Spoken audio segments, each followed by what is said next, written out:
ఏపీని అప్పుల ఊబిలో నెట్టిన వ్యక్తి చంద్రబాబు అని అన్నారు మంత్రి రోజా. అభ్యర్థులు లేక పొత్తులు పెట్టుకొని వెళ్తున్నారని విమర్శించారు. కుప్పంలో గెలిచే అవకాశం లేదని చంద్రబాబు 2 చోట్ల పోటీ చేస్తున్నారని ఆరోపించారు.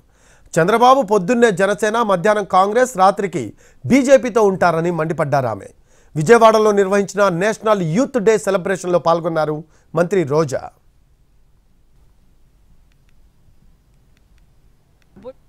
సీట్లు అమ్ముకునేది అందరూ చేస్తారని అనుకోవటం ఆయన పిచ్చితనం.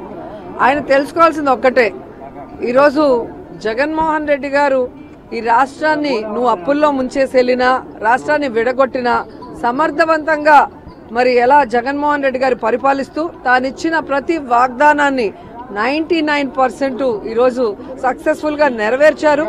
ప్రజలకి నాయకులు అందుబాటులో లేకపోయినా లేదా నాయకులు ఎవరైతే లోకల్ లీడర్స్ వచ్చి ఎమ్మెల్యే క్యాండిడేట్స్ మాకు వీళ్ళు వద్దు వీళ్ళు కావాలి అన్నప్పుడు సర్వేలు చేయించి ఎవరు బెటర్గా సర్వీస్ చేయగలరో మార్పులు చేర్పులు జరుగుతున్నాయి తప్ప ఎక్కడా కూడా డబ్బులకి టికెట్లు అమ్ముకోవాల్సిన కర్మ మాకు పట్టలేదని కూడా ఈ సందర్భంగా తెలియజేసుకుంటున్నా.